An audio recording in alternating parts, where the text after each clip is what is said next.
नमस्कार, मी अक्षता. आपण पाहत आहात मुंबई आउटलुक. राज्यभरात नाशिकच्या अत्याचारी बाबा कॅप्टन खरातच्या क्रूर कृत्यांच्या मालिकांनी खळबळ उडाली आहे. अशोक खरात प्रकरण चर्चेत असतानाच आणखी एका भोंदू बाबाचा पर्दाफाश झालाय. मी शंकर, तू माझी पार्वती असं म्हणत महिलेला आपल्या जाळ्यात ओढून तिच्यावर या बाबानं लैंगिक अत्याचार केला. 35 वर्षीय महिलेनं त्याच्यावर बलात्कारासारखा गंभीर गुन्हा दाखल केला असून हा गुन्हा दाखल होताच ऋषिकेश वैद्य फरार झाला. ऋषिकेश वैद्य हा आमची वसई या संस्थेच्या माध्यमातून वसई विरार पट्ट्यात सक्रिय होता. या संस्थेच्या नावानं तो सामाजिक आणि धार्मिक कार्यक्रमांचं आयोजन करत असे. स्वतःला आध्यात्मिक गुरु मानणारा ऋषिकेश हा सोशल मीडियाचा वापर करून लोकांच्या संपर्कात राहायचा. याच माध्यमातून त्यानं पीडित महिलेची ओळख वाढवून तिला अध्यात्म शिकवण्याच्या बहाण्यानं तिच्यावर लैंगिक अत्याचार केला. या प्रकरणी वसईच्या माणिकपूर पोलीस ठाण्यात बलात्काराचा गुन्हा दाखल करण्यात आला असून पुढील कारवाईसाठी हे प्रकरण पुण्यातील मांजरी पोलिसांकडे वर्ग करण्यात आले आहे. या पीडित महिलेची तक्रार अशी आहे की हा जो सोकॉल्ड महाराज आहे हा सोशल मीडियाच्या मार्फत याची माहिती प्राप्त झाल्यानंतर त्याच्या संपर्कात आल्यावरती 2023 मध्ये त्याने पुण्यामध्ये मांजरी या ठिकाणी सर्वप्रथम तिच्यावरती चुकीच्या पद्धतीने अत्याचार केला. तदनंतर मानसिकदृष्ट्या तिला वेगवेगळ्या पद्धतीने ब्लॅकमेल करून टॉर्चर करून तिच्या तो संपर्कात राहिला. वेगवेगळी आश्वासनं दिली गेली, वेगवेगळ्या पद्धतीच्या गोष्टी सांगण्यात आल्या आणि त्यानंतर पुन्हा एकदा वसई या ठिकाणी 2025 मध्ये पुन्हा याच सगळ्या बाबींचा गैरफायदा घेत तिच्यावरती अत्याचार करण्यात आला.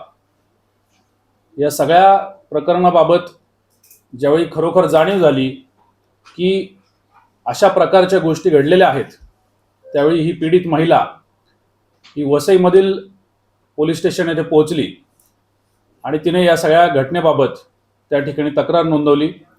सदर गुन्हा हा 0 नंबरने तिथे दाखल आहे आणि तो पुणे शहर या ठिकाणी ट्रान्सफर करून पुणे शहरच्या हडपसर पोलीस स्टेशनला दाखल करण्यात आलेला आहे. आरोपी ऋषिकेश वैद्य हा तक्रारदाराच्या म्हणण्याप्रमाणे आणि मिळालेल्या आणि प्राप्त झालेल्या माहितीच्या प्रमाणे हा एक स्वयंघोषित महाराज असल्याचं भासवतो आणि त्यानंतर लोकांचा विश्वास संपादन करून त्यांच्याबरोबर अशा प्रकारच्या चुकीच्या गोष्टी करतो. याचा शोध घेतला जात आहे. जवळपास 4 टीम्स याचा शोध घेत आहेत. आताही आपण बोलत असताना काही टीम्स याचा माग काढत इतर जिल्ह्यांमध्ये त्याचा शोध घेत आहेत. संबंधित आरोपी ऋषिकेश वैद्य हा या पीडितेच्या म्हणण्याप्रमाणे मी महादेवाचा भक्त आहे आणि त्याचा अंश आहे आणि अशा पद्धतीने माझ्यामध्ये तुम्ही विश्वास ठेवू शकता याबाबत उल्लेख आहे. त्यांनी त्या पद्धतीने या सगळ्या भूलथापा करण्यासाठी अशा पद्धतीने भाविकांच्या भावनांचा वापर केलेला आहे.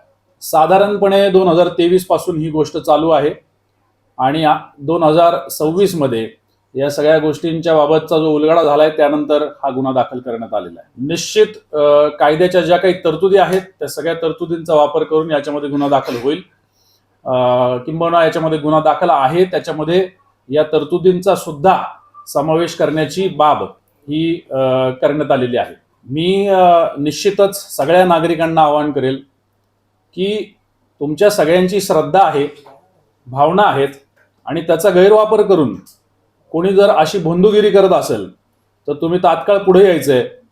मग ते वसई या ठिकाणी पोलिसांची मदत घेणं असेल, मीरा भाईंदर असू द्या, पुणे शहर असू द्या, नवी मुंबई असू द्या, कुठलंही ठिकाण असू द्या, जिथं कुठं तुम्हाला अशा पद्धतीच्या गोष्टींची आता देखील जाणीव झाली असेल तरी सुद्धा तुम्हाला सगळ्यांना विनंती तसंच आव्हान आहे की तुम्ही लवकरात लवकर पोलिसांपर्यंत पोहोचायचंय जेणेकरून पुढील इतर अनिष्ट गोष्टी टळू शकतील. प्राथमिकदृष्ट्या या सगळ्या गोष्टींचा तपास चालू आहे.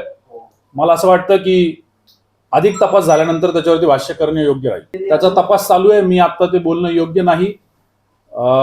काही गोष्टी ज्या आहेत त्या कॉन्फिडेन्शियल आहेत, त्याची आता वाच्यता करणं योग्य ठरणार नाही. एखाद्या व्यक्तीला ब्लॅकमेल करणं म्हणजे फक्त पैसे उकळणं असं नसतं. तरी देखील आपल्या सगळ्यांच्या माहितीसाठी याच्यामध्ये इतर काय काय बाबी झालेल्या आहेत याच्याबाबत अधिक तपास चालू आहे आणि त्या तपासाअंती आपल्याला त्याची उत्तरं प्राप्त होतील.